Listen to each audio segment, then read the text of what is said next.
trago para vocês 4 questões chaves que vão nortear o nosso estudo durante aí ao longo dessa aula. A primeira questão chave é: quais que são as características que diferem um diodo real de um diodo ideal, né? Segunda, qual que é a finalidade básica em ter-se modelos para os diodos? Será que isso daí facilita ou complica a nossa vida? Terceiro, quais são os principais modelos e quando eles podem ser utilizados? Quarto, como que se dá a influência da temperatura sobre esse dispositivo semicondutor? Então, essas questões chaves vão nortear o nosso estudo na aula de hoje.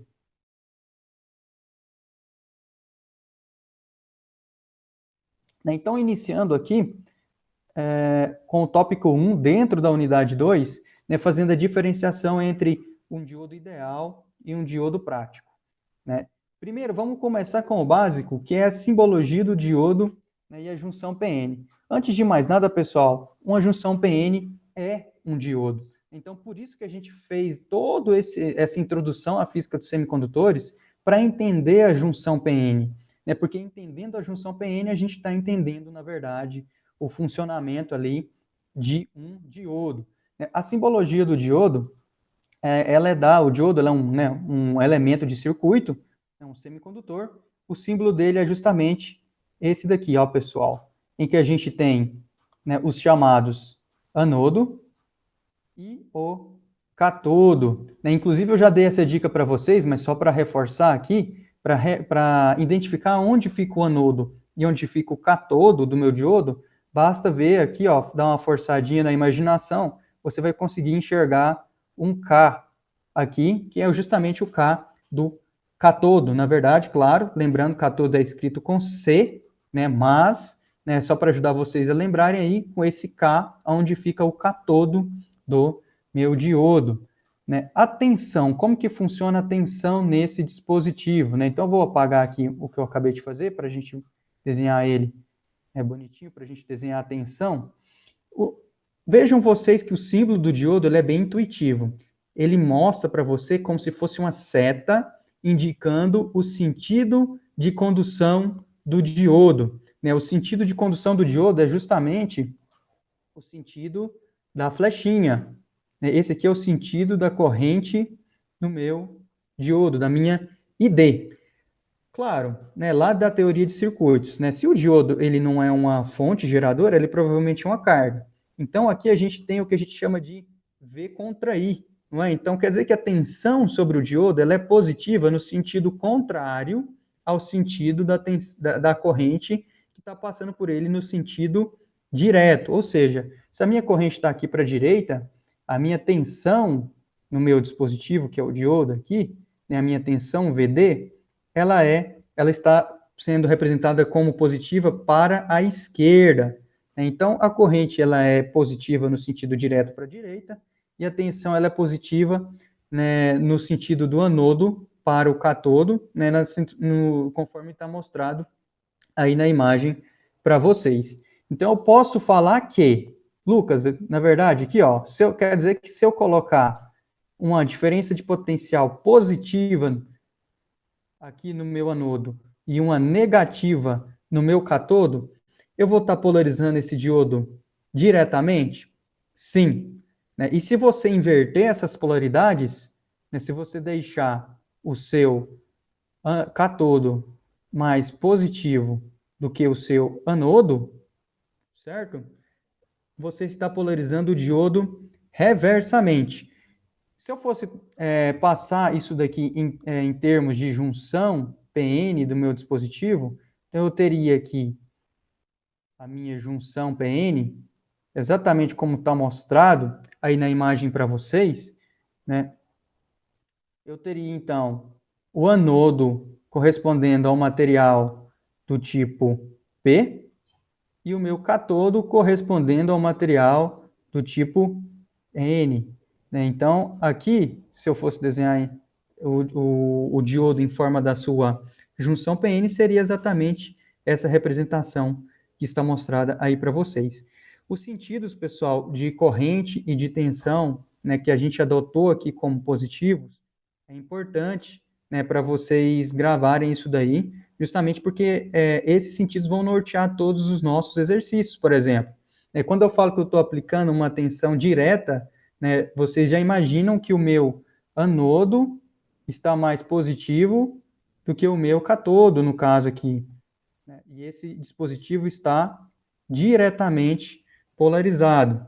Né? Da mesma forma, se eu falar para vocês que eu polarizei reversamente, então seria no sentido contrário nessa fonte externa aplicada aí no diodo. Mas, claro, ao longo aqui, né, dessa aula de hoje, todos esses conceitos eles vão ficar um pouquinho mais claros aí para vocês. Então, seguindo mais um pouquinho, com relação ao comportamento de um diodo ideal em um circuito. Em um circuito, pessoal, a gente espera que, caso a tensão VD, né, aquela tensão que eu estou aplicando no diodo, ela seja maior do que zero, eu espero o aparecimento de uma corrente, ou seja, ID vai ser maior. Ops, tem uma dificuldade com a caneta, ID vai ser maior do que zero.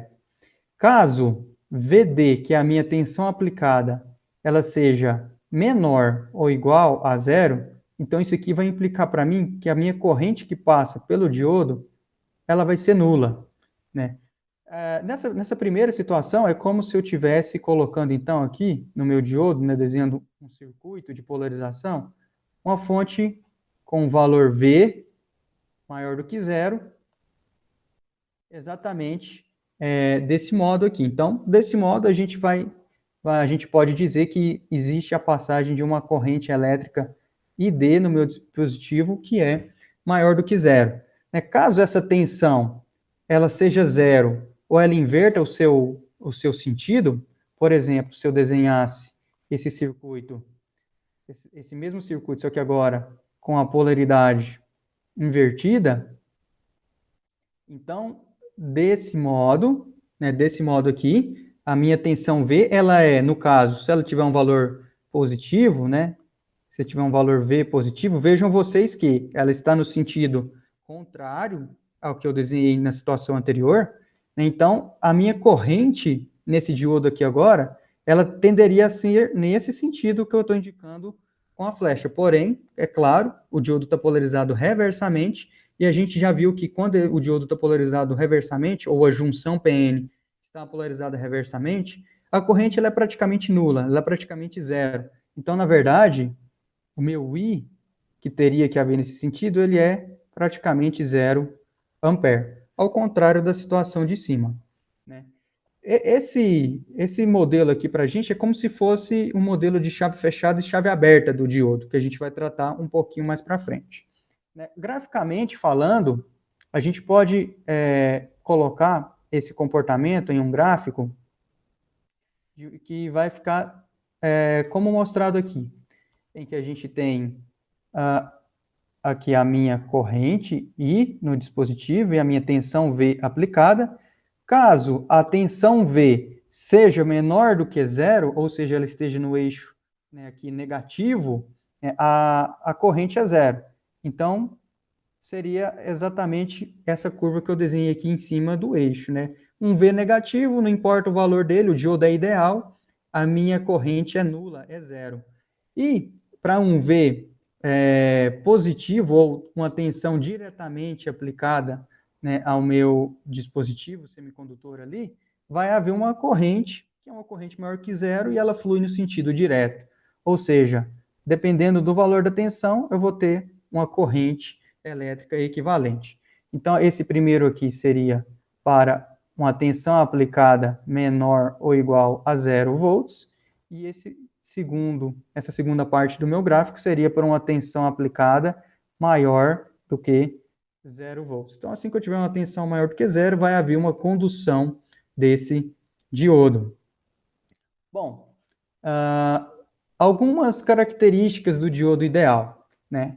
Com relação à capacidade de condução de corrente. É sempre importante a gente ressaltar isso, porque às vezes a gente fica sempre falando de dispositivos ideais e a gente sabe que na prática não pode, na verdade vai ser um pouco diferente disso. Então, inclusive eu vou trazer aqui a analogia para vocês de um carro.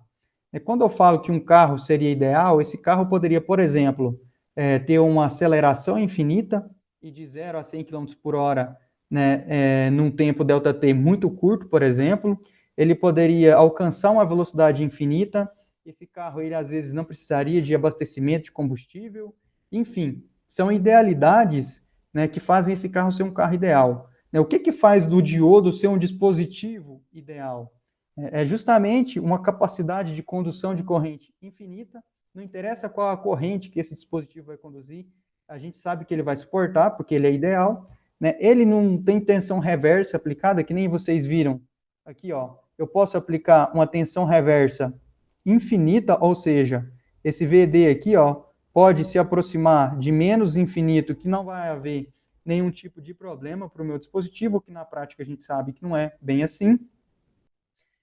A capacidade de dissipação de calor, ou seja, o quanto que ele consegue de trocar calor, né, com o ar para se resfriar, é também infinita. A queda de tensão na junção PN, ela é 0 volts. Vejam vocês que, independentemente aqui do valor aplicado, né, esse valor V maior do que zero, né, então aqui eu tenho uma capacidade, né, na verdade, uma queda de tensão ali que passa por esse diodo de zero, independentemente da corrente que está passando pelo diodo. Na prática também não é assim. Né? Com relação à capacidade de passar de um modo em que ele está conduzindo para um modo em que ele interrompe a passagem de corrente elétrica, isso daí poderia ser feito instantaneamente, né? E, claro, aqui, mais uma vez, pelo nosso gráfico, ele passaria desse estado de VD menor que zero para VD maior que zero de forma instantânea, né? De uma situação em que eu não tenho corrente para uma situação que eu tenho uma elevada corrente de forma instantânea. Isso também é uma característica de um diodo ideal. Né? Na prática, a gente vai ver, existem tempos relacionados a isso. E, por fim, a temperatura de operação. Esse dispositivo, como ele é um dispositivo ideal, ele não teria nenhum efeito aí da temperatura sobre o seu funcionamento, o que na prática também não é verdade. Com relação ao comportamento real, né, ou prático desse diodo, eu vou trazer para vocês graficamente, na verdade, vocês inclusive já sabem o comportamento do diodo, como ele é uma junção PN, o comportamento dele vai ser bastante semelhante, na verdade, igual. Então, o comportamento da minha curva de corrente em função da tensão vai ter aquela característica exponencial, né, para polarização direta do meu dispositivo, certo? Aqui, eu vou expandir a escala para desenhar a corrente de saturação reversa. Então, expandindo a escala, ele tem uma corrente de saturação reversa, né, no sentido contrário ao de condução, né, e assim que eu atinjo a minha tensão de ruptura, minha tensão de breakdown, a corrente aumenta bastante e rapidamente no sentido reverso. Né? Então, aqui seria para VD maior do que zero, certo? E essa outra região seria para VD menor do que zero. Né? Viu? Daqui já é importante vocês notarem aqueles sentidos positivos, né, que eu adotei lá no começo da aula. VD maior que zero, então eu estou aplicando uma tensão em que o meu anodo é positivo em relação ao catodo, certo? E já na parte que eu estou reversamente polarizada, eu estou aplicando uma tensão tal que o meu anodo é mais negativo em relação ao meu catodo. Então, aqui eu só desenhei o anodo, queria ter desenhado, na verdade, era o símbolo de menos. Então, tá bom. Agora vem a grande questão. Como que eu consigo, a partir desse gráfico, levar isso daqui e aplicar em um circuito elétrico? Dá para ver aí que esse gráfico ele tem certas características que tornam ele um dispositivo, né? O diodo, ou a junção PN, é um dispositivo que não é linear, que não é, por exemplo, o mesmo comportamento de um resistor. Né? Então, como que eu vou trazer isso aqui para fazer a análise do circuito? Daí, ainda na aula de hoje, a gente vai ver como que a gente vai estar fazendo esse procedimento. Da mesma forma, agora, já tratando de diodos práticos, né, de dispositivos práticos, a capacidade de condução de corrente desses dispositivos vai ser limitada. Então, com base ali nos aspectos construtivos, você vai ter uma corrente máxima que esse diodo vai poder estar ali conduzindo, né? Senão, provavelmente vai haver problemas relacionados à temperatura e à queima do dispositivo. Vai haver, inclusive, também uma máxima tensão reversa aplicada, né, que seria um limite em que a gente vai atingir ali a região que vai formar o efeito avalanche, né, uma vez que a gente vai, a partir de então, ter uma elevada condução no sentido reverso, né. A dissipação de calor também vai ser limitada. Então, inclusive, esses dois parâmetros, né, de capacidade de condução de corrente e também dissipação de calor, geralmente eles andam juntos, né, porque a corrente elétrica, claro, né, ali devido às colisões, né, entre os elétrons, entre as lacunas, vai haver ali, claro, uma dissipação de calor. E esse calor ele tem que sair do dispositivo, senão, claro, ele vai só aquecendo, aquecendo, aquecendo. A gente já viu que temperatura também vai influenciar no funcionamento, né, então esse calor ele tem que, de algum modo, ser dissipado. E essa dissipação de calor, ela, claro, é limitada na prática, né? Na teoria, não. Você tem uma dissipação de calor infinita. Existe uma determinada queda de tensão na junção PN. Vejam vocês que, pela minha curva característica IV, né, para uma determinada corrente no diodo, por exemplo, né, pegando aqui um determinado valor de corrente, um valor X. Para esse valor X, eu vou ter um Vx correspondente, que esse Vx, inclusive, vai ser uma queda de tensão que vai estar lá no meu circuito, né? No diodo ideal não era assim. Era zero, né? Essa queda de tensão era zero, o dispositivo era ideal, não tinha nenhum tipo de queda de tensão. Aqui no dispositivo real ou prático, vai sim existir algum tipo de queda de tensão no diodo. O tempo para o diodo entrar em condução e sair de condução também vai ser finito, não vai ser um tempo que é instantâneo, né? Ou seja, vai haver um determinado tempo, certo? Um tempo T, em que eu vou sair de um estado de condução e passar, ou vice-versa, né? Passar por um estado de não condução do meu dispositivo. Vai haver um tempo envolvido aí nessa movimentação, nessa troca, nessa passagem. E a temperatura de operação, ela vai ter efeitos, né? Efeitos sobre a minha curva IV, ou, claro, sobre o meu diodo. Ou seja, o meu diodo ele está ali, ele pode acontecer de ter variações, né, nas características elétricas do dispositivo à medida que a temperatura aumenta ou diminui. Né? E a gente, claro, espera que diferentes materiais semicondutores vão me dar aí diferentes comportamentos térmicos. Né? Então, a característica de aplicação e o uso de cada um vai, claro, depender aí, o material condutor semicondutor utilizado vai depender justamente dessas características que você deseja para o seu circuito, né? Se ele vai poder ou não tá variando ali a estabilidade térmica dele, conforme na sua aplicação exige.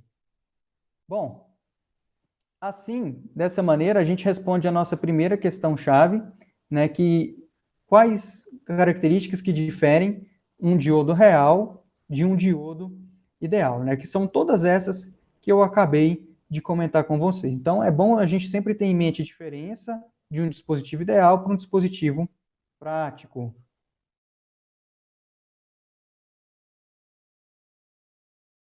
Bom, a gente vai adentrar um pouquinho mais sobre conceitos, né, diferenciando ainda esses dois, né, tipos, né, de diodos, né, entre ideais e práticos, mas na verdade agora, inclusive, nos dispositivos práticos, a gente vai estar falando um pouquinho mais com relação às resistências que estão envolvidas, nesse dispositivo, né, coisas que, claro, num dispositivo ideal, não vão existir.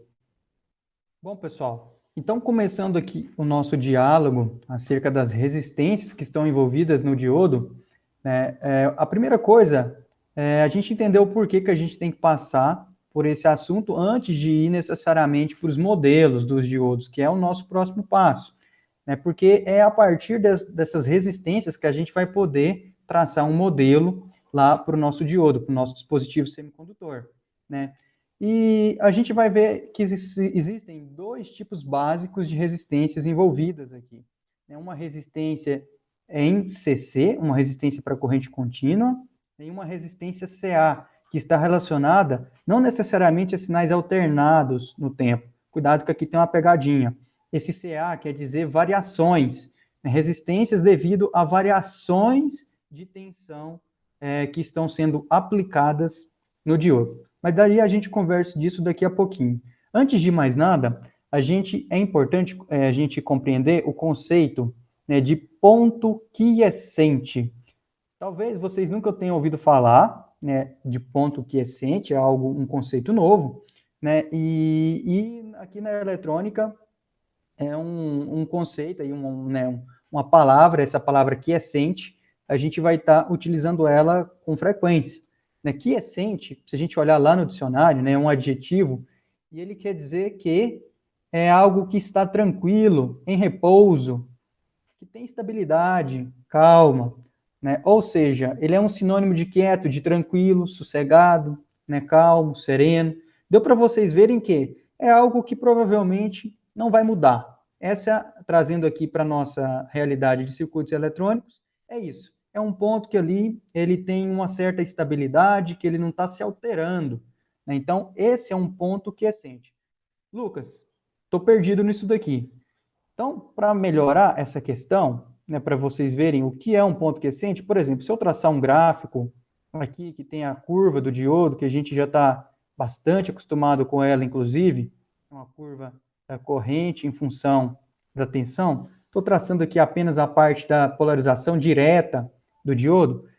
Um ponto, se eu aplicasse aqui uma tensão, uma determinada tensão que eu vou chamar de Vx, a esse dispositivo, ele teria lá uma corrente elétrica Ix correspondente. Se essa tensão Vx ela não variar no tempo, se ela for uma bateria, né, que tem ali, que está no seu início de ciclo de vida, ou seja, ela não está descarregando, né, ela tem uma carga boa acumulada nessa bateria, ou uma fonte qualquer de tensão que tem uma boa estabilização, né, enfim, ela vai manter para mim essa corrente aí no diodo, né, ou seja, vai existir esse ponto de operação aqui, que está destacado em vermelho, que eu vou chamar ponto Q, né, justamente porque ele é um ponto quiescente, né, que não vai modificar. Nesse é um ponto de operação. Né? Então, esse ponto P aqui a gente chama de ponto quiescente. É o ponto quiescente do meu diodo. Ou seja, é um ponto de operação que está em repouso, que não está se modificando, porque a tensão V aplicada, né, lá pela minha bateria, minha tensão Vx, ela é constante no tempo, ela não se altera. Então, a partir disso, eu tenho ali um ponto de operação que é chamado ponto quiescente. Né? Então, daí que vem justamente essa conceituação importante, né, que a gente, inclusive, vai estar falando agora, né, basicamente aí, né, quase que em todas as aulas, tratando de um ponto quiescente para uma determinada corrente, ou também nos transistores bipolares de junção, a gente também vai tratar, né, com o ponto de operação como um ponto quiescente, e assim por diante. Né? Então, tá aí para vocês mais um novo termo para vocês aprenderem.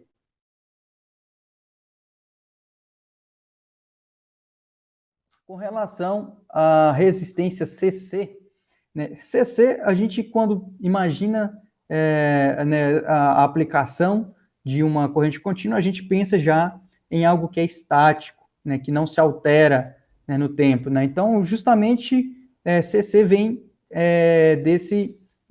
dessa aplicação de uma tensão, né, contínua lá no meu dispositivo semicondutor, no meu diodo.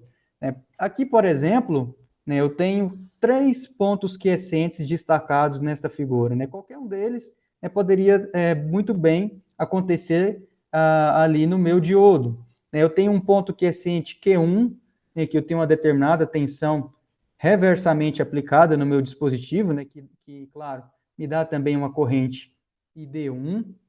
Eu tenho um outro ponto quiescente Q2 e um terceiro ponto quiescente Q3. Aqui, pessoal, a pergunta é: a resistência elétrica do diodo nesses 3 pontos, ela é exatamente a mesma? Né? E, na verdade, ela não é. Né? E é possível a gente obter essa resistência advinda de uma aplicação que é contínua no tempo e que não se altera. Por exemplo, uma VD1 ou uma VD2, né? Como que a gente consegue obter esse valor de resistência? É uma dedução direta da lei de Ohm, em que a tensão é a resistência vezes a corrente, né? R vezes I. Então, se eu quiser obter a resistência, é justamente V sobre I.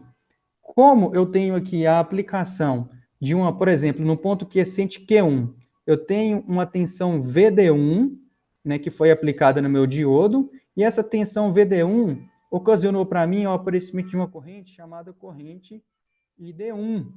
Então, a resistência nesse ponto quiescente Q1, a resistência CC, então, vou inclusive anotar aqui para vocês, então, a resistência CC, né, devido ali no ponto Q1, devido à presença dessa tensão reversa aplicada, é justamente VD1 dividido por ID1.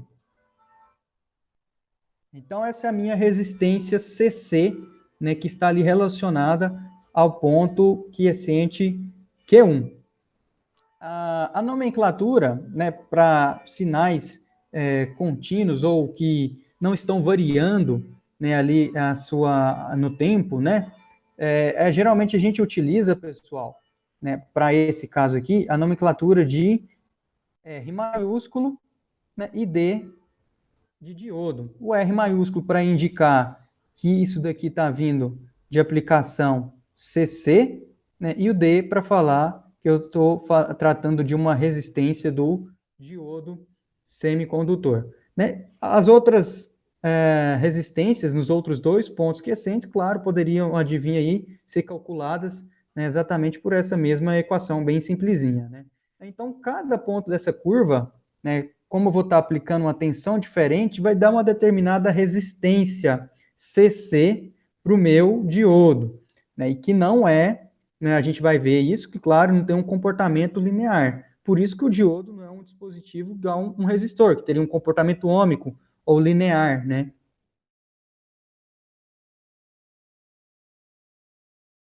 Seguindo aqui um pouquinho mais, para esclarecer melhor esse conceito de resistência CC do diodo, né? Eu trago um pequeno exemplo aqui para vocês, né? E ele pediu para a gente, né, no gráfico anterior, que inclusive já está mostrado aqui na figura, para a gente fazer um cálculo e ver quais que são as resistências CCs nesses três pontos.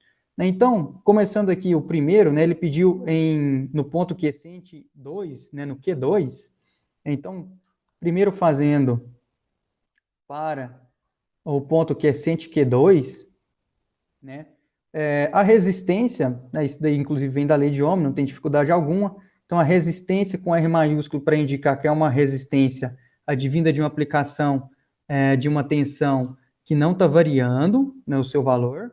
Né? Então, RD para Q2 vai ser justamente o quê? Vai ser justamente a minha tensão V, né, VD2, desculpe aqui, errei com a caneta, VD2, dividido pela corrente que adveio da aplicação dessa tensão. Então, seria a minha ID2. VD2, ele falou para a gente que é meio volt. Né? Então, 0,5 volts dividido por a corrente elétrica correspondente, que é de 2 miliamperes.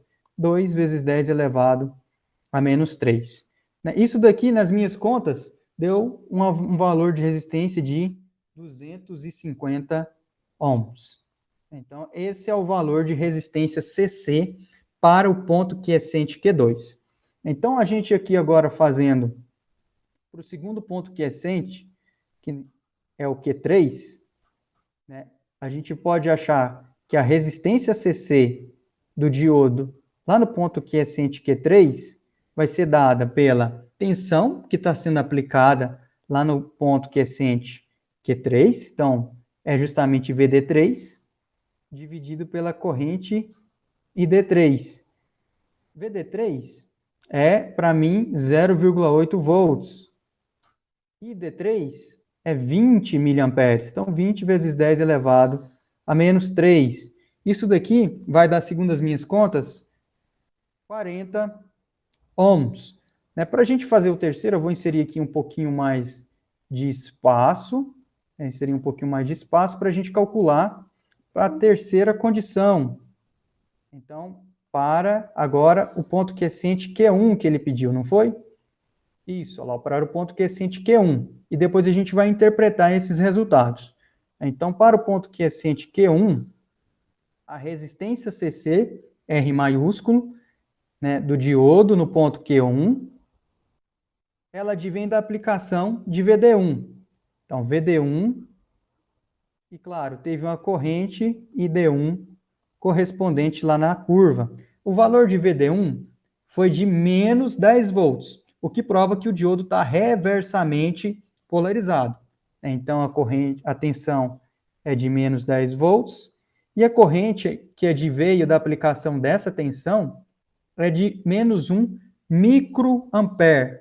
Né? Então, menos 1 microampere. Uma corrente bem baixinha, então menos 1 vezes 10 a menos 6, que inclusive também era esperada, já que o diodo está reversamente polarizado.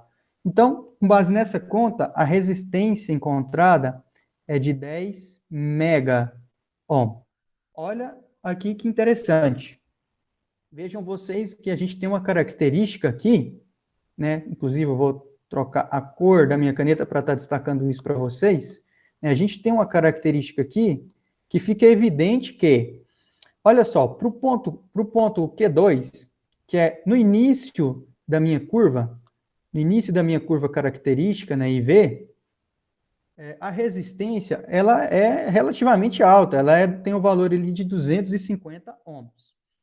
À medida que eu aumentei a tensão, né, aplicada ao meu dispositivo, né, essa resistência do diodo, ela caiu para 40 ohms. Por quê? Eu aumentei aqui de VD2 para VD3. Ou seja, aumentei ali de 0,5 para 0,8 volts a tensão que eu estou aplicando. E a resistência caiu consideravelmente.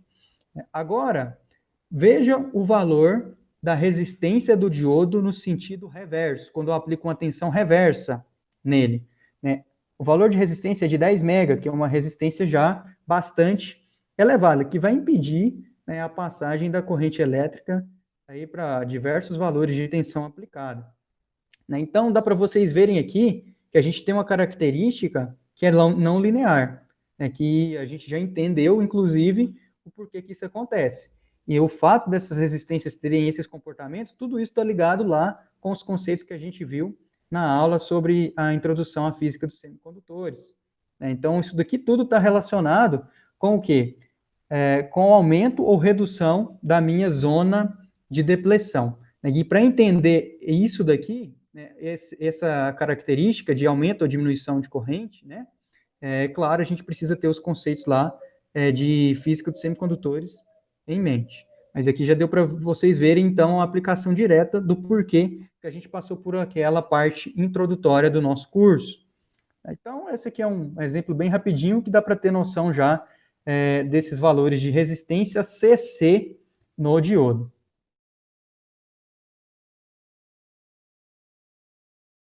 Evoluindo um pouquinho mais, se tem uma resistência que advém da aplicação de valores que não estão variando, né, deve haver ali uma resistência, né, que está relacionada a valores que variam, né, que estão variando.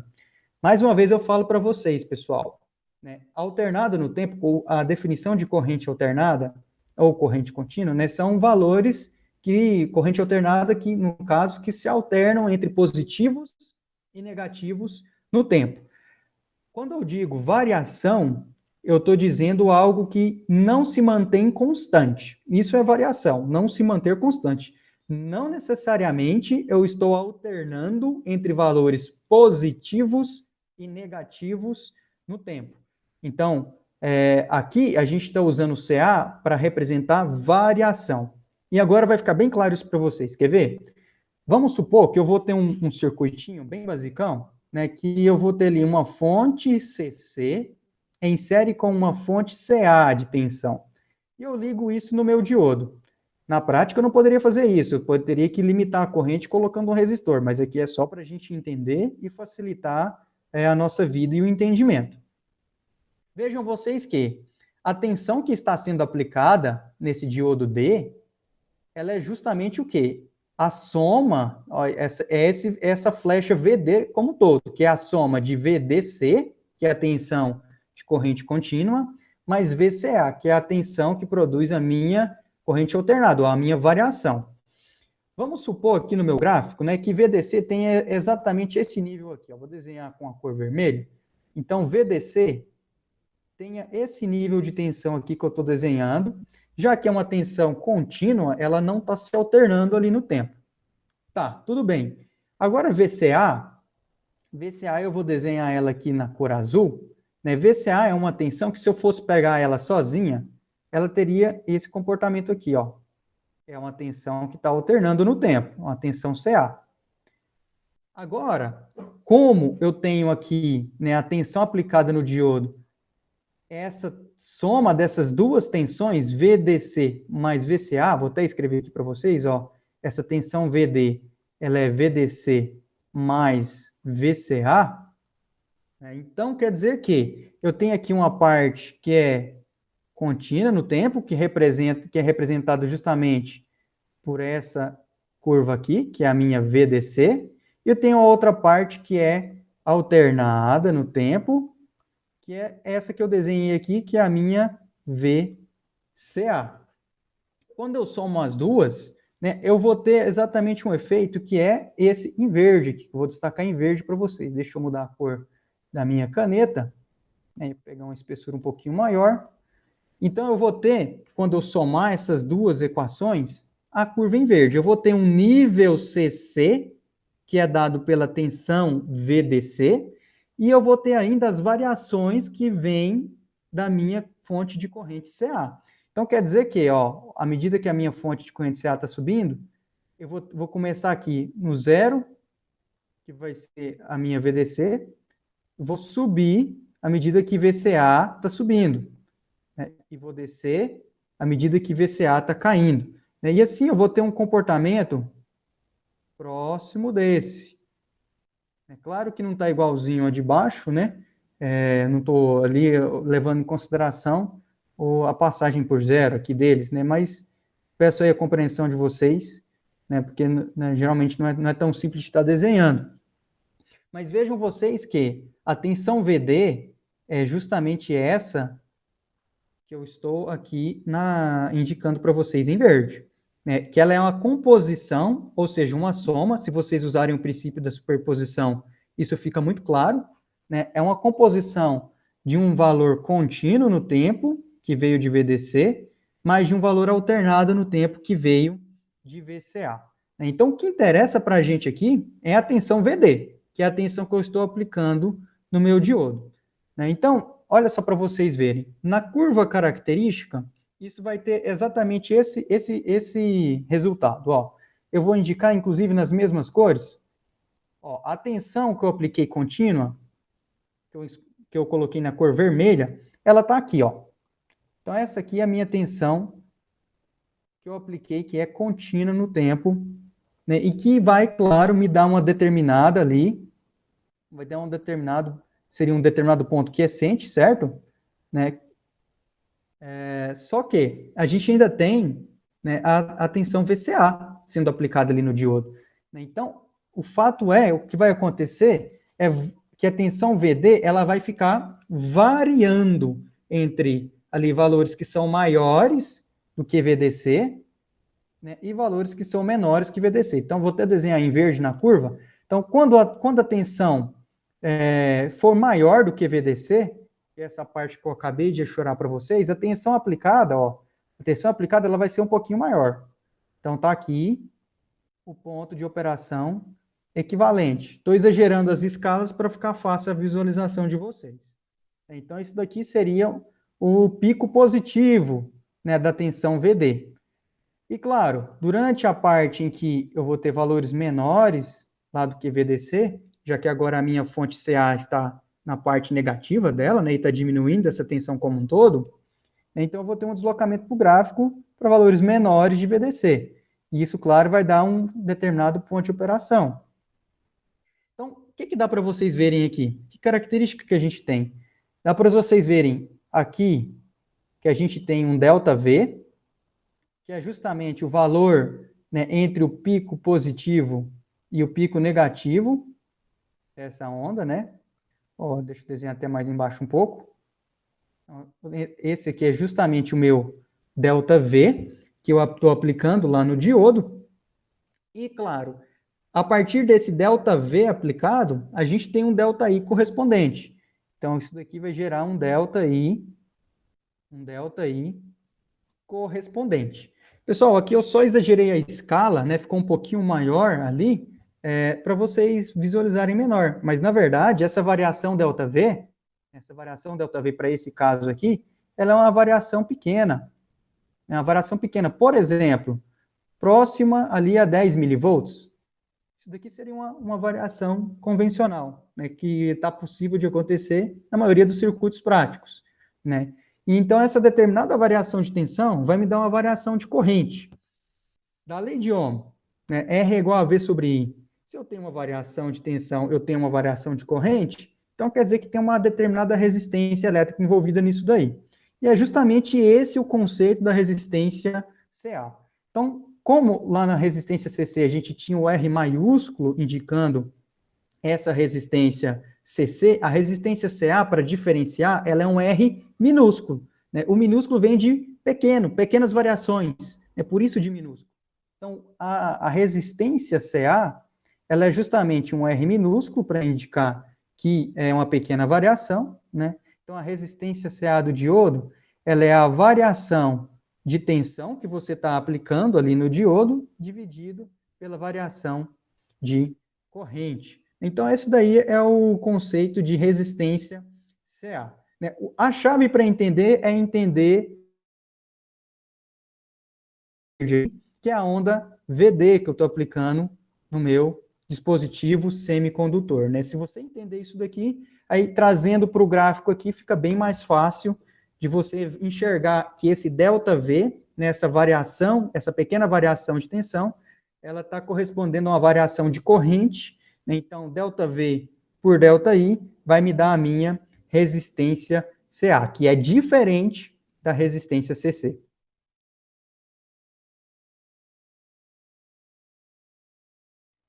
Um outro exemplo aqui, bem rapidinho, né, que vai dar para a gente compreender bem isso daí. Né? Ele falou para você calcular a resistência CA do diodo, né, em cada ponto quiescente da curva ΔI, aonde estão esses pontos? Então, esses pontos estão, vou chamar de ponto quiescente Q1, esse daqui é o meu ponto quiescente 1, e esse ponto de cima é o meu ponto quiescente 2. Deu o nome para eles. Então, ele pede para você calcular a resistência A em cada um desses pontos, na curva IV característica do diodo, que está mostrado nesse gráfico. E ele pede para você comparar com a resistência CC. Ou seja, a gente vai ter que calcular os dois, resistência CA e resistência CC. Então, tá. Então, aqui, fazendo primeiro, para quê? Para o ponto quiescente 1. Então, primeiro, para o ponto quiescente Q1. Né? Vamos calcular primeiro a resistência CA, que a gente acabou de ver, inclusive.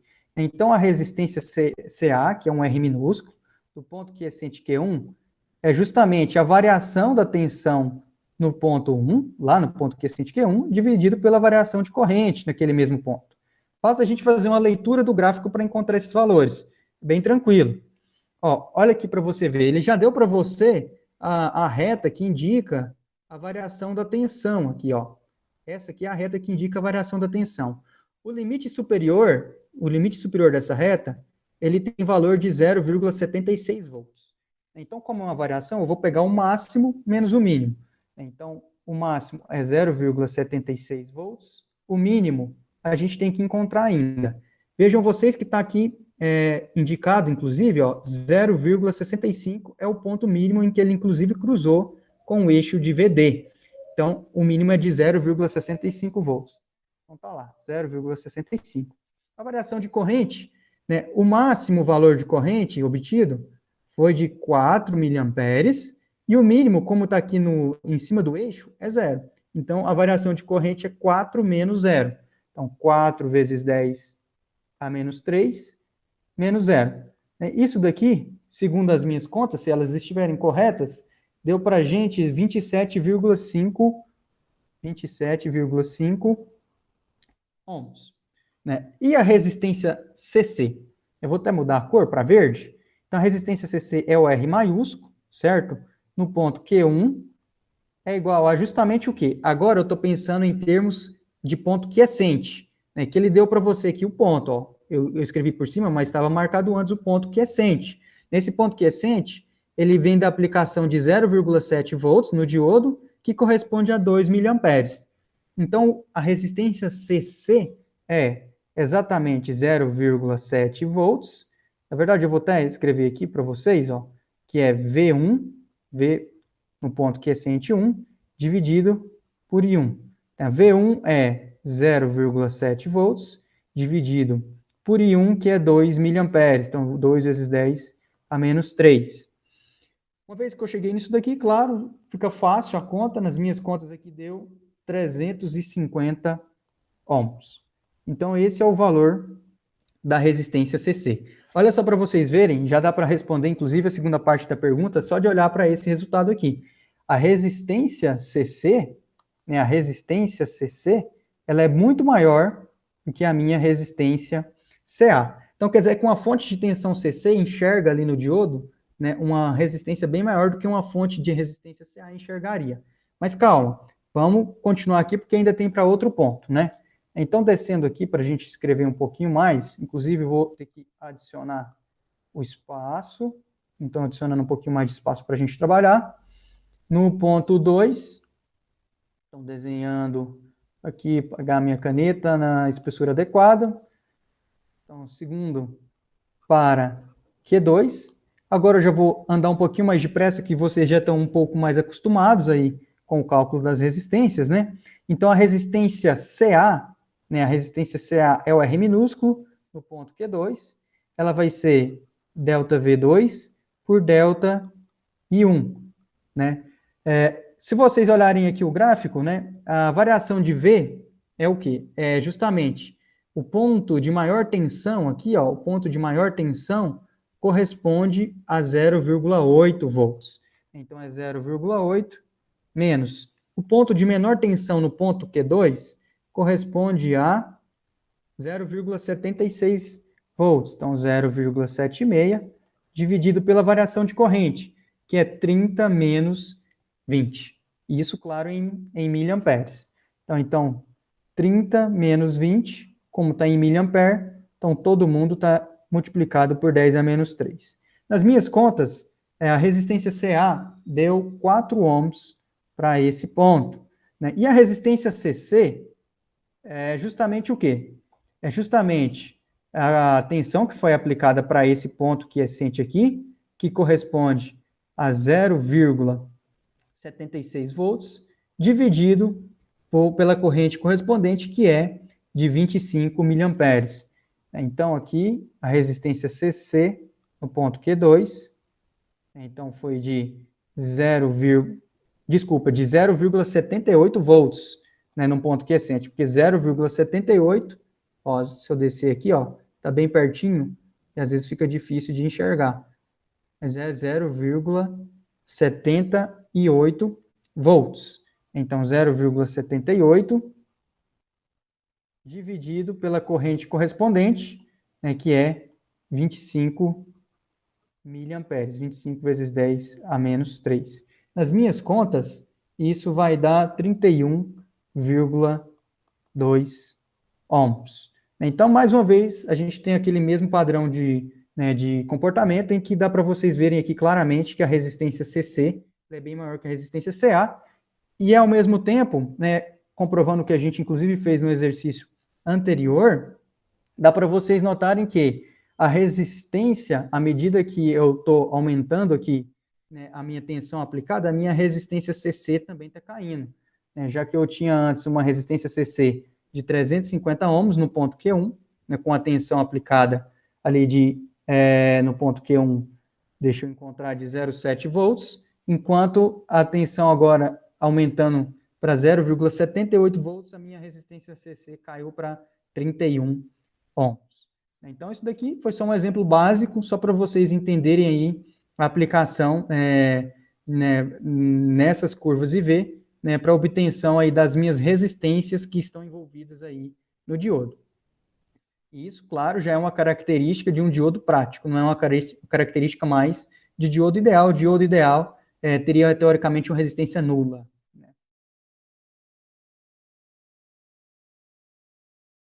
Bom, além da resistência CA, existe uma outra, que é a resistência CA média. Né? Qual que é a diferença entre as duas? Aquela resistência CA que a gente acabou de ver, eu lembro que eu falei para vocês que eu estava exagerando lá no gráfico, só para vocês aprenderem o conceito? Então, ali são pequenas perturbações. A gente calculou aquela resistência CA com base em pequenas perturbações. Essa resistência CA média, ela vem da aplicação de uma tensão, né, que tem um valor bem mais elevado. Né? Olha só para vocês verem. Aqui do meu lado esquerdo, né, seria um procedimento para eu calcular a resistência CA média. Certo? Essa aqui do meu lado direito seria para calcular a resistência CA. Por que que vem essa palavra média? Olha só para vocês verem a diferença aqui, né? A diferença em termos de valores de tensão aplicada, né? Aqui eu tenho uma faixa que é bem maior do que essa faixa aplicada aqui no meu gráfico da direita, né? No gráfico da esquerda está bem maior esse ΔV, delta VD aplicado, né? Então, esse delta VD do lado esquerdo é bem maior do que o delta VD do meu lado direito. Essa palavra média vem justamente por causa que esse delta VD ele vai compreender, olha só, o tamanho da faixa de corrente. Então, ele pega ali praticamente toda uma faixa da curva característica do diodo. Então, essa resistência acaba que é uma resistência média para essa faixa de aplicação. Enquanto que do lado direito, eu tenho uma faixa bem mais estreita, então essa é uma resistência bem mais específica para um ponto de operação. Claro que não é tão específica ao ponto de ser CC, mas como eu tenho ali uma pequena variação, não é CC, mas essa variação é muito pequena. Então, daí que vem a diferenciação entre uma resistência CA e uma resistência CA média. Né? A aplicação, conforme vocês vão aí pegando mais na intimidade com o estudo da disciplina, vocês vão entender quando que eu vou usar a resistência CA, quando eu vou usar a resistência CA média. Né? Isso, inclusive, a gente vai ver quando a gente tratar dos modelos equivalentes. Para calcular a resistência CA média, pessoal, é exatamente o mesmo procedimento. Então, R, né, minúsculo, aqui agora eu vou colocar um AV. AV é média em inglês, né, traduzindo é average, né? Então, esse AV é de média. Essa resistência CA média é justamente o quê? É justamente a tensão, a variação de tensão aplicada e a variação de corrente que correspondeu a essa variação de tensão. A fórmula é a mesma. Né? O que muda é só o conceito do tamanho de ΔVD aplicado, que aqui, claro, vai ser, né, no caso da CA média, vai ser uma tensão aplicada bem maior do que no caso, né, da variação de tensão para resistência CA. Bom, evoluindo um pouquinho mais, existem outras resistências que também são não idealidades lá no meu dispositivo, né, que são resistências de corpo, que estão presentes no corpo, como o próprio nome fala, do diodo, e também resistências de contato, porque eu vou ter que colocar ali algum contato, né, na minha junção, né, estabelecer ali um contato de forma que eu possa ligar essa junção PN a outros dispositivos, uma fonte, um resistor, etc. Então, essas duas resistências, geralmente, elas são desprezadas, porque elas são bem pequenas, se comparadas às duas outras resistências, na verdade, as três, que a gente acabou de estudar agora. Mas aqui, só como aí uma informação para vocês, existem, além daquelas que a gente tratou, mais essas duas resistências aqui, a resistência de corpo e a resistência de contato. Duas questões importantes, pessoal.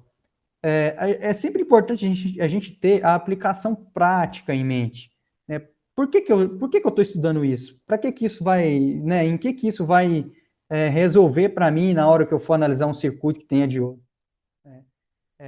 E daí que vem a importância dessas duas questões. A primeira delas diz assim, afinal de contas, qual que é o efeito da presença de todas essas resistências no diodo? Então, vamos por partes. Vamos primeiro tratar dela.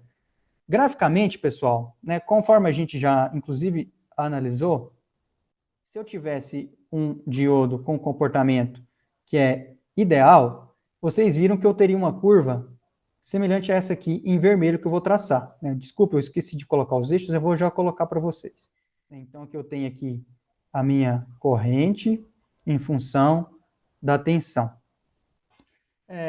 Essa aqui em vermelho é a curva para um diodo ideal, né? Ideal, e a gente já acabou de tratar dela, vocês já sabem o porquê que ela tem essa característica, né? A curva do diodo real, né, se eu for levar em conta essas resistências, né, ela vai ter um comportamento, claro, diferente desse daqui. Mas, na verdade, aqui, ó, o que vai mais diferenciar, né, é justamente para a região de polarização direta. Se eu não levar em consideração aquelas correntes, desculpe, as resistências que a gente acabou de analisar, eu vou ter uma curva semelhante a essa em azul, para o sentido direto. Então, ela vai subir, e vai subir com uma reta praticamente com a inclinação aqui de 90 graus, né, até o infinito, né, teoricamente. Quando eu considero as resistências no dispositivo, né, então vou até anotar aqui, ó, sem considerar as resistências. Quando eu levo em consideração nessas resistências, e essas resistências elas vão trazer para mim um comportamento ômico para o meu diodo. Não que ele não vai ter mais aquele comportamento exponencial, mas agora a gente vai ter uma inclinação que não mais vai ser essa aqui, com um ângulo de 90 graus, vai ter uma determinada inclinação com um ângulo diferente. Por exemplo, ela ficaria próxima a essa curva em verde, ó, ao considerar as resistências. Então, aqui a gente vê, ó, claramente, né, então aqui com R, em que a gente tem aqui um comportamento próximo ao ômico. É um comportamento próximo ao comportamento ômico. Agora, vejam bem, eu não estou falando que vai ser um comportamento linear, igual ao comportamento ômico.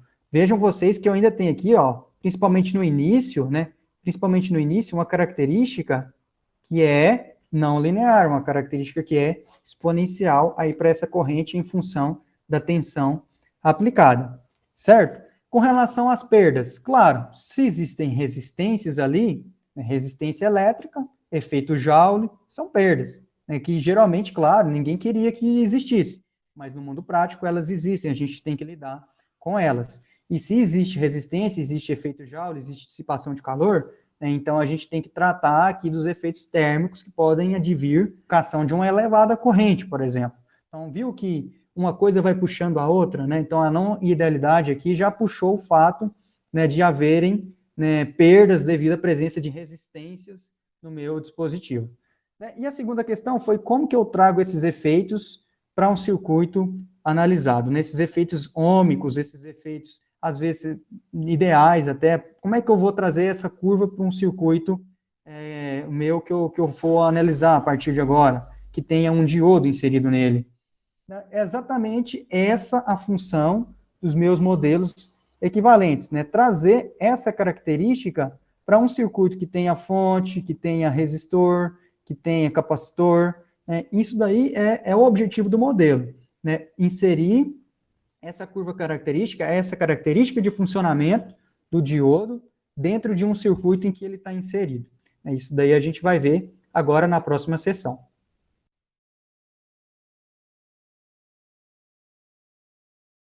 Então, com base no que a gente já viu até agora, né, a gente já analisou o modelo ideal e confrontou ele com o modelo prático do diodo. A gente já viu as resistências que estão envolvidas ali, que a gente viu basicamente três como principais, né, a resistência CC, a resistência CA e a resistência CA média, né, advinda da aplicação, né, de sinais que tem ali uma amplitude maior, né? E agora, então, a gente chega até a parte de circuitos ou modelos equivalentes para esses diodos de junção, né? Então, evoluindo aqui no nosso conteúdo, o tópico 2 é justamente a parte de modelos equivalentes do diodo. Antes de mais nada, é muito importante a gente saber o que é um modelo para entender o que é um modelo equivalente, né? O modelo é justamente a forma que a gente tenta trazer para um circuito elétrico, né, representando o funcionamento desse dispositivo na prática, né? Por exemplo, a gente já viu que o modelo, vocês sabem disso, o modelo de uma fonte de tensão, né, de uma pilha ou de uma bateria, por exemplo, de 5 volts, o modelo dele é justamente esse aqui que está aqui, porque ele traduz bem o comportamento, né, da minha tensão elétrica no tempo dessa fonte, que é o quê? Que é um comportamento de 5 volts contínuos, 5 volts contínuos no tempo, né? Esse é o modelo. Geralmente, o que a gente faz é, utilizando elementos básicos, quais são eles? Fontes de tensão contínua, fontes de tensão alternada, resistores, capacitores, indutores, que são elementos básicos, né? Com base nesses elementos básicos, a gente tenta passar aqui para o circuito a característica de funcionamento de um determinado dispositivo.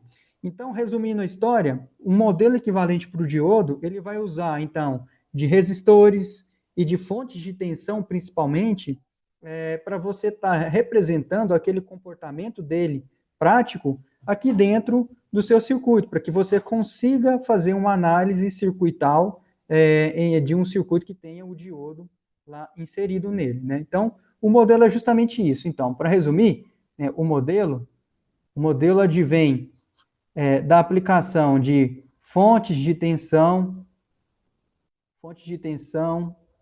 aí aqui pode ser tanto CC quanto CA, vem da aplicação de resistores, que também são dispositivos básicos, né, de resistores, vem da aplicação de capacitores e também de indutores, afim, isso tudo aqui, indutores, isso tudo, pessoal, com o intuito de representar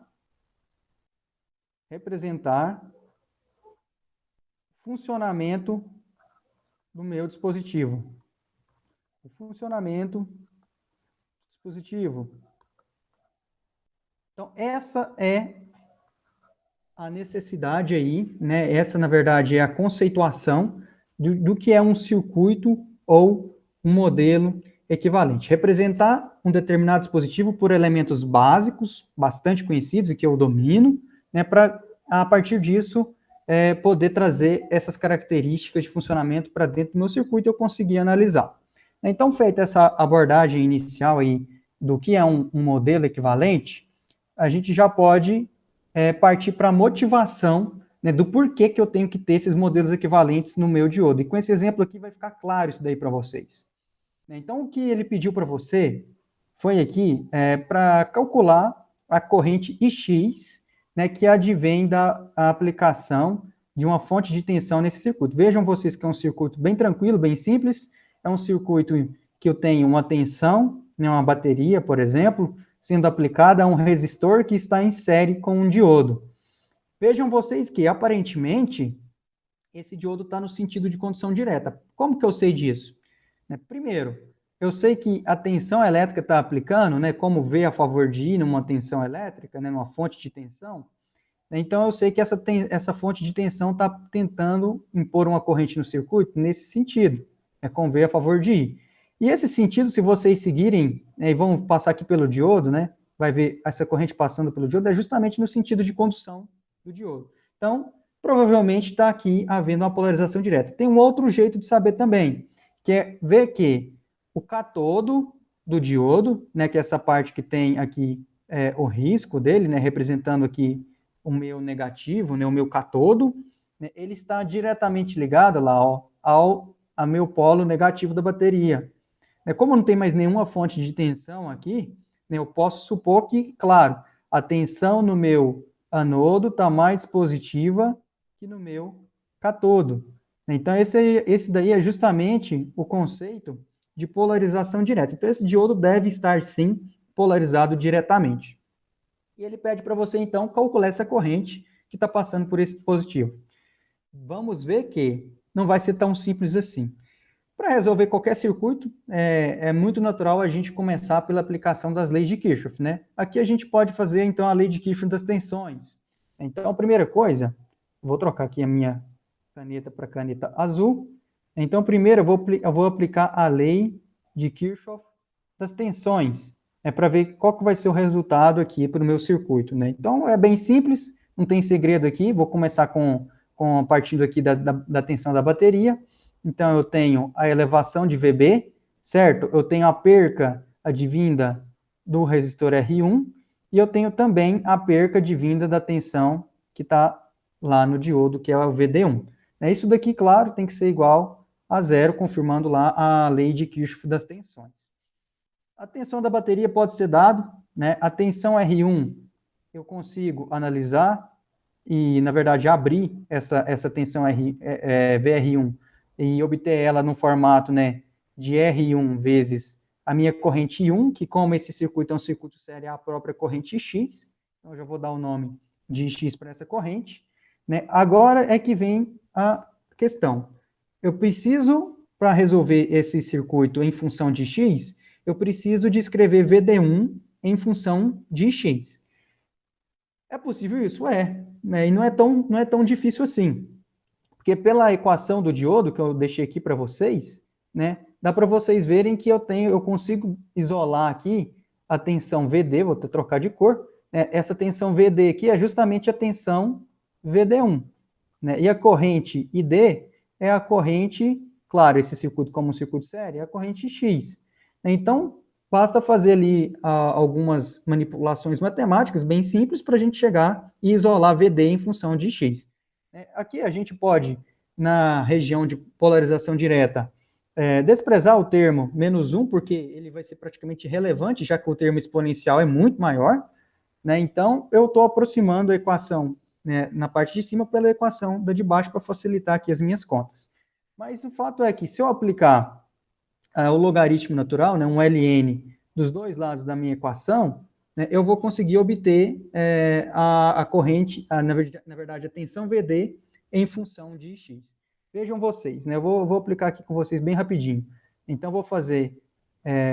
primeiro eu vou reescrever aqui para ficar bem claro, ó, é o jeito que eu vou fazer essa conta. Então, eu passei S dividindo, sobrou do lado direito exponencial de VD por VT, que é a tensão térmica, né? Aplicando o logaritmo natural dos dois lados, então eu vou ficar aqui ln de ID, que na verdade é meu X, eu já vou substituir, porque vocês já sabem que a corrente do diodo é a corrente X, né, dividido por IS, que é a corrente de saturação reversa. Eu apliquei um logaritmo natural aqui, então houve o cancelamento, né, do logaritmo natural com a exponencial. Então, desse lado da equação ficou apenas VD, aqui eu já vou dar o VD1, que é o nome que eu dei lá no meu circuito, para corresponder, dividido pela tensão térmica. Então, aqui basta passar VT multiplicando a equação desse lado e apagar ele do lado direito da equação, e eu já tenho aqui, então, o meu VD1 em função da corrente X, que é o que eu estou procurando, é o que eu quero saber nesse circuito.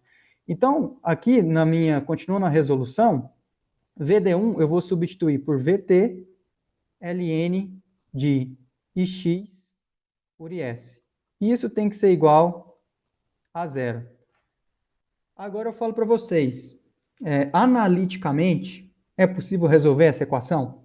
É possível isolar Ix e analiticamente você resolver ela, separar Ix em função dos outros valores, você já obtém facilmente o valor que você quer encontrar? Infelizmente não. Você vai ter que aplicar aqui regras lá de cálculo numérico, né, fazer integração por partes, por exemplo, ou alguma outra técnica de cálculo numérico, para você chegar no valor de X, né, por alguma técnica de integração. Né? Ou seja, existe uma dificuldade, claro, é possível, mas existe uma dificuldade envolvida aqui. E para a maioria esmagadora das aplicações, a gente jamais quer essa dificuldade para a gente. A gente quer que a análise seja rápida. Inclusive, a solução dessa equação, ela vai dar para mim uma solução que é uma solução exata, né, com um nível de aproximação para o valor real dessa corrente muito alto. Né? E mais, a verdade seja dita, na maioria das aplicações práticas, a gente quer uma aplicação que seja fácil de resolver, né? Um sistema de equações que seja bem simples e analiticamente a gente consiga estar resolvendo essa equação. E é a partir disso, né, é justamente nesse ponto que entram os modelos equivalentes. Né? A gente, com a aplicação de modelos equivalentes para o diodo, aqui para o caso D1, a gente vai estar eximindo a gente da necessidade de fazer integrações numéricas para estar resolvendo esse simples exemplo. Vejam vocês que é um circuito em série que tem ali 3 elementos básicos. Pense se fosse um circuito bem mais complexo. Então, o nível de dificuldade aumentaria bastante. Então, esse é o objetivo, essa é a nossa, o nosso estímulo para estar usando os modelos equivalentes do diodo que a gente vai ver exatamente agora. Então, isso responde à nossa segunda questão-chave, né, que qual que é a finalidade básica em ter esses modelos para o diodo? É justamente facilitar a nossa vida. Simples assim. Né, a aplicação de modelos básicos, elas vão permitir que a nossa análise circuital seja muito simplificada. Né? Essa é a resposta para essa questão-chave. O primeiro modelo, pessoal, é o modelo linear por partes.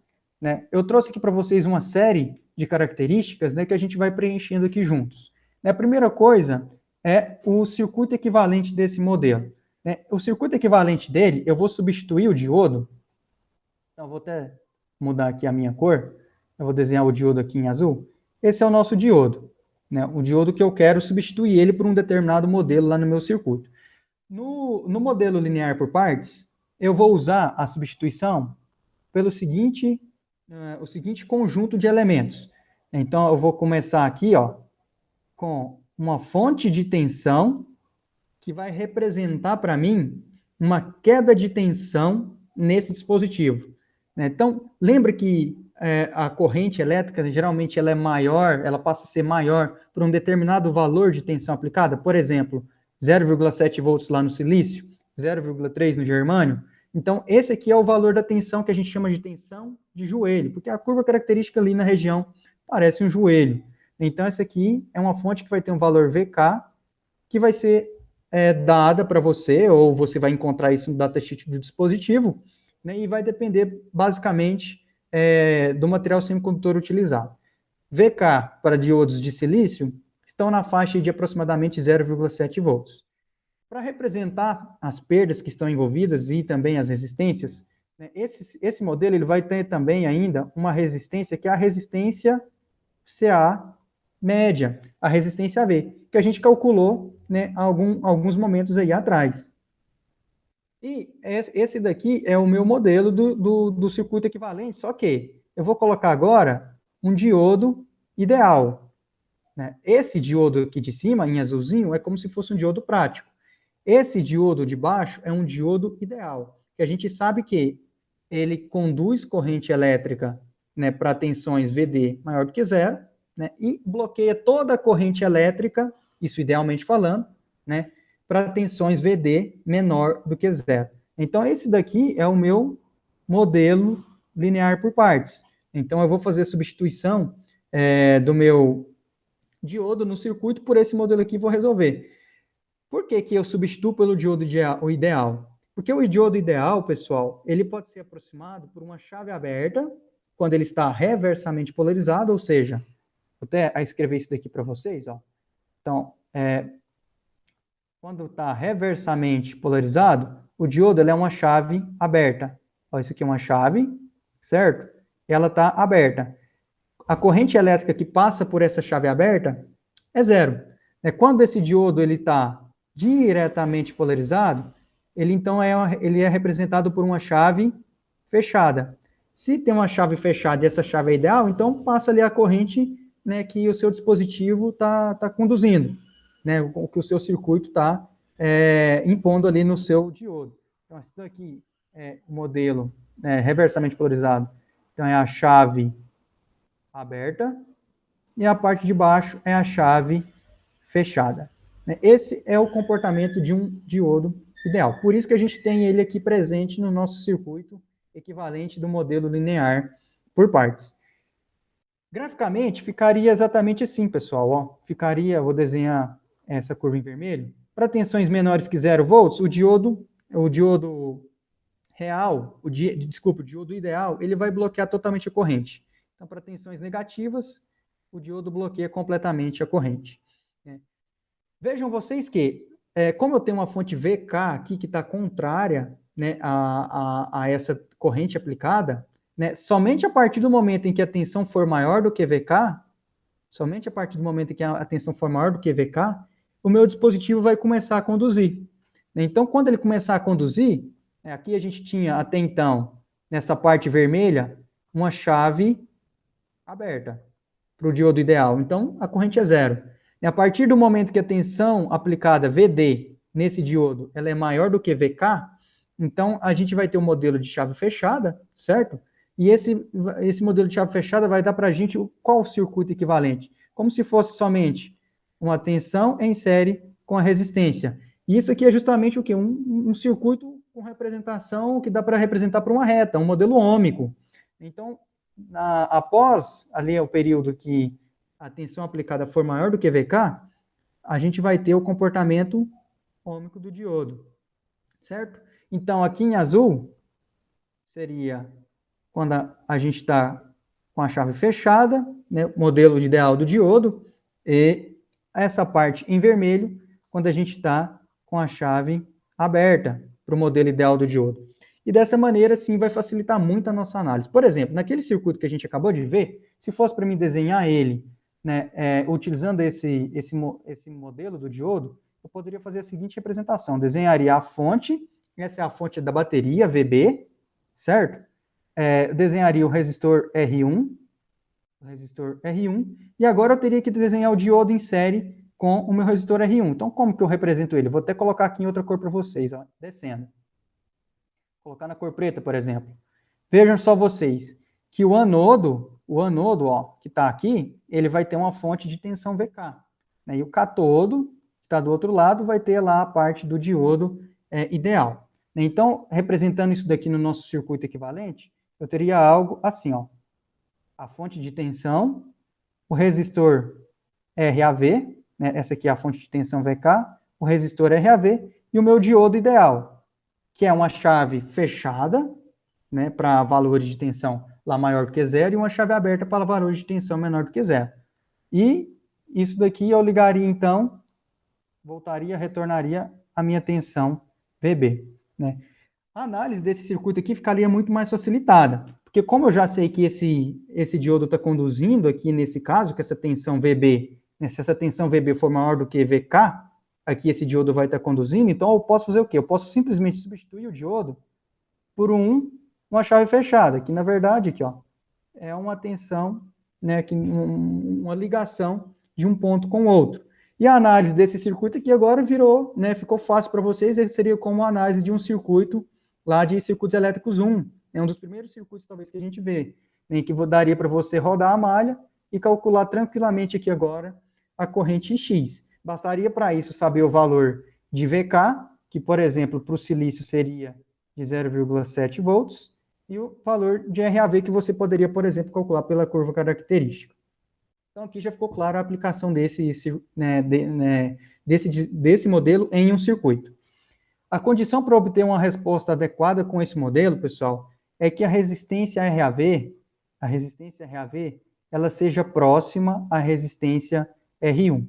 Se a resistência R1 for muito maior do que RAV, já não faz mais sentido você estar usando esse modelo, porque geralmente esse modelo é usado, né, aqui já até respondendo a parte de baixo, né, tratando do tópico seguinte, ele é usado em situações que você quer uma grande precisão. Né, não é uma precisão igual àquela precisão que a gente acabou de ver aqui em cima, para resolver nessa equação que eu falei para vocês, que você teria que aplicar umas técnicas de cálculo numérico, né, mas aqui a gente teria uma excelente aproximação, ainda assim. Né? Geralmente isso acontece em situações em que você tem um dispositivo que tem ali correntes muito baixas, você precisa de uma precisão muito grande. Né? A maioria das vezes a gente é capaz que nem vai utilizar esse modelo, né? Mas é interessante vocês saberem que ele existe. Bom, então passando por um outro modelo, esse foi o linear por partes, passando para o modelo de tensão constante, né? Vocês vão ver que inclusive ele é mais fácil. Olha só o nome, tensão constante. Ele quer dizer para você que vai ter uma queda de tensão constante se o diodo estiver conduzindo, ou essa queda de tensão vai ser nula se o diodo não estiver conduzindo. É isso. Então, o circuito equivalente, né, se eu for desenhar aqui o nosso diodo de novo, né, seguindo o mesmo processo que a gente fez anteriormente, o circuito equivalente vai ser exatamente esse daqui, ó. Colocando, então, aqui na parte do anodo, vai ter uma tensão, certo? E aqui eu vou ter um diodo ideal. Esse diodo aqui, ele é um diodo ideal. O de cima é um diodo já prático, né? Essa tensão é justamente a tensão VK. Deu para vocês verem que agora eu já não tenho mais aquele resistor de resistência CA média, né? É justamente por isso, porque o nome chama tensão constante e graficamente fica bem claro isso. Se você for desenhar o comportamento IV agora, com esse modelo, né, aqui em que eu tenho o anodo e o cátodo representado aqui agora, né, aplicando, né, claro, tendo uma tensão VK e um diodo ideal, vocês vão ver que eu vou ter um comportamento exatamente assim, ó. Para tensões menores do que VK, eu tenho exatamente a corrente igual a zero. Então, I é igual a zero para a tensão aplicada no diodo menor do que VK, que é a tensão de joelho. Tá, tudo bem. E se a tensão for maior do que o valor de VK? Aí o diodo vai conduzir. E uma vez que ele conduz, né, o diodo ideal vai ser uma chave completamente fechada, sem nenhum tipo de resistência. Então, essa curva vai ter aqui uma reta com inclinação de 90 graus. Então, vai ter exatamente esse comportamento aqui. Então, esse daqui seria um I maior que zero, um ID, né? Uma corrente no diodo maior do que zero. Esse daqui é o modelo de tensão constante. Ele leva em consideração somente a queda de tensão do diodo. Ele não leva em consideração as resistências que estão envolvidas. Então, se eu for aplicar isso daqui naquele mesmo circuito, a gente teria a nossa tensão VB aplicada, né, a nossa tensão da bateria, a tensão VB. A gente também tinha o resistor R1, e agora a gente vai substituir o diodo daquele circuito pelo nosso circuito equivalente. Então, ficaria, então, com a tensão VK no sentido contrário, né, a condução do diodo, mais um diodo ideal. Esse diodo aqui é o diodo ideal.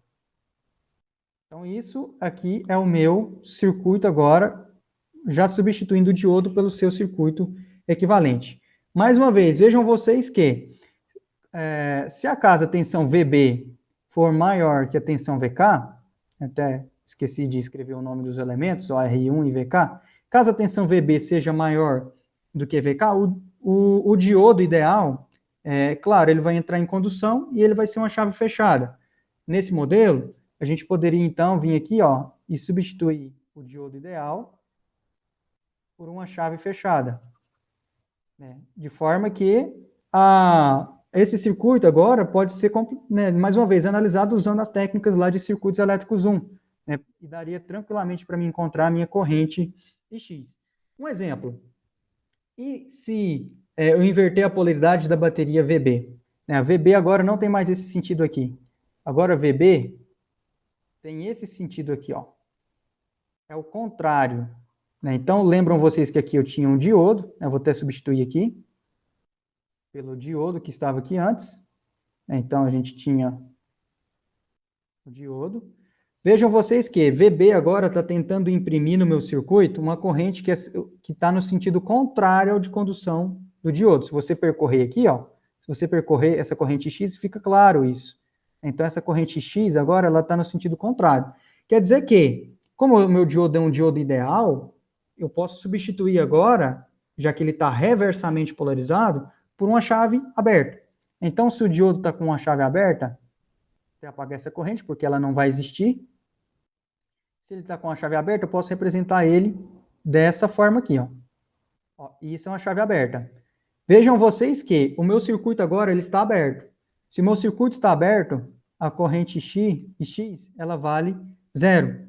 Então, independentemente do valor dessa tensão VB aplicada aqui, como ela é, claro, menor do que VK, já que ela está, inclusive, mais negativa, né? Por exemplo, poderia estar aqui nessa região, só um exemplo, né? Então, a corrente X no meu diodo é zero, é nula, né? Porque a gente, claro, representou aqui o diodo ideal por uma chave aberta. Condição para obter uma resposta adequada com esse modelo, né? Geralmente a gente usa esse modelo aqui, pessoal, quando essa resistência R1, ela é muito maior do que a resistência média do meu diodo. certo? Então, se essa resistência for muito maior, já não faz mais sentido eu estar utilizando o modelo de resistência média, justamente porque o valor dessa resistência vai ser tão grande, né, que em comparação com uma resistência média, que pouco vai fazer diferença nas suas contas você utilizar o modelo médio ou não, né? E em que situação prática é mais utilizado?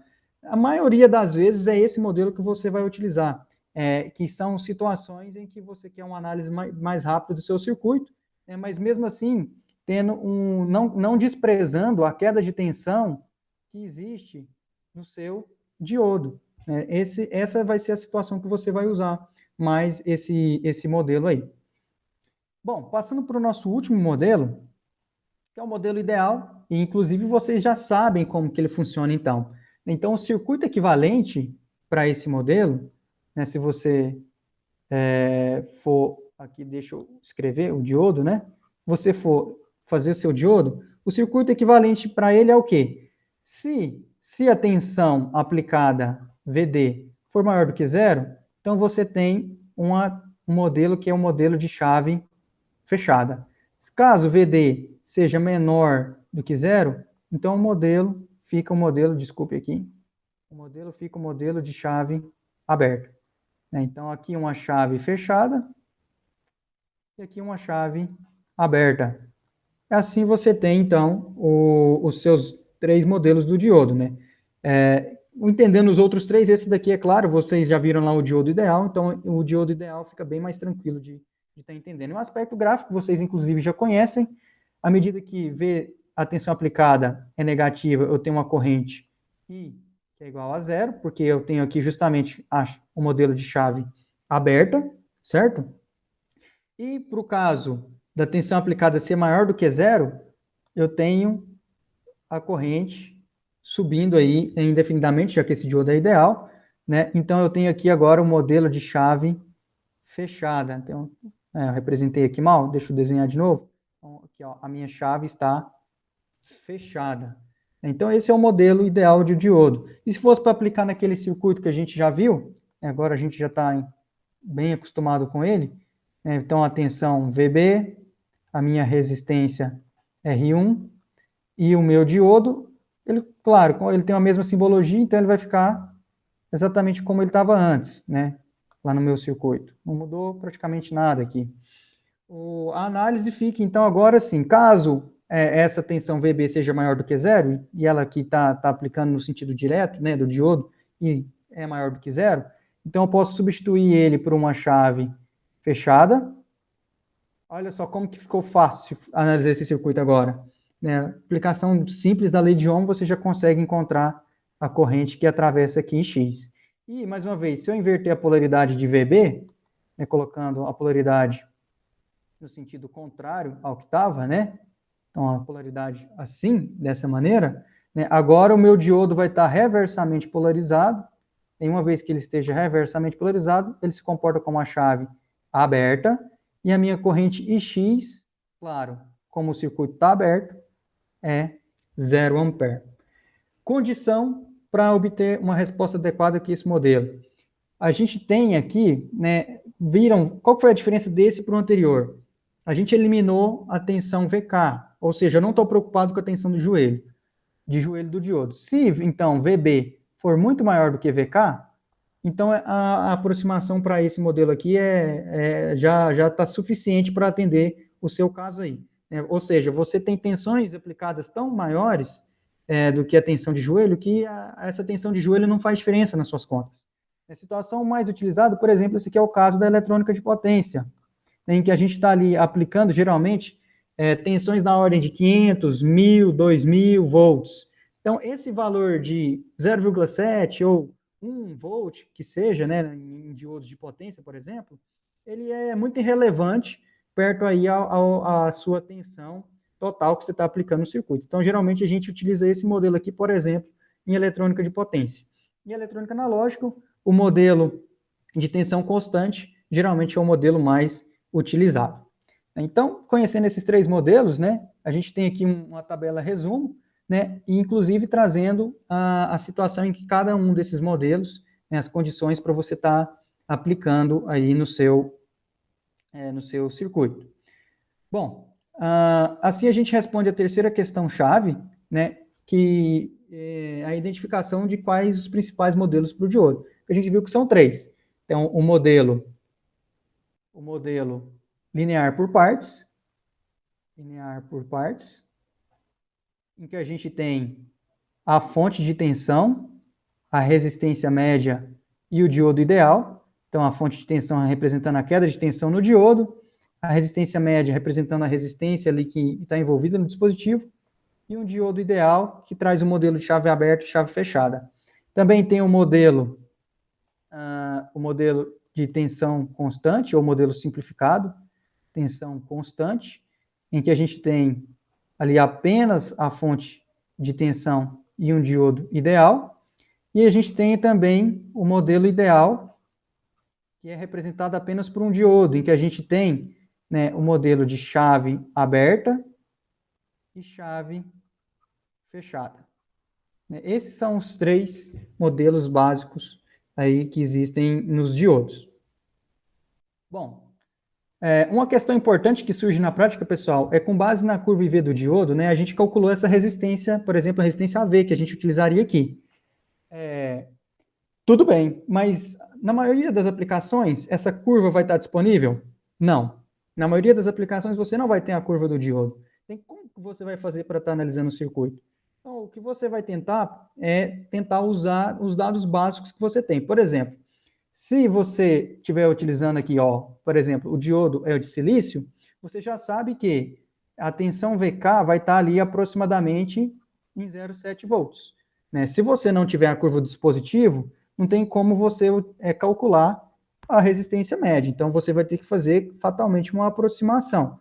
Né? É possível você estar obtendo, por exemplo, a tensão VK por meio de um dispositivo de medição, um multímetro, por exemplo, você consegue estar medindo essa tensão VK. E por ensaios também você consegue obter a resistência do diodo para uma determinada faixa de operação. Mas acho que não chega a esse nível, geralmente, a aplicação que a gente vai trabalhar aqui em eletrônica analógica.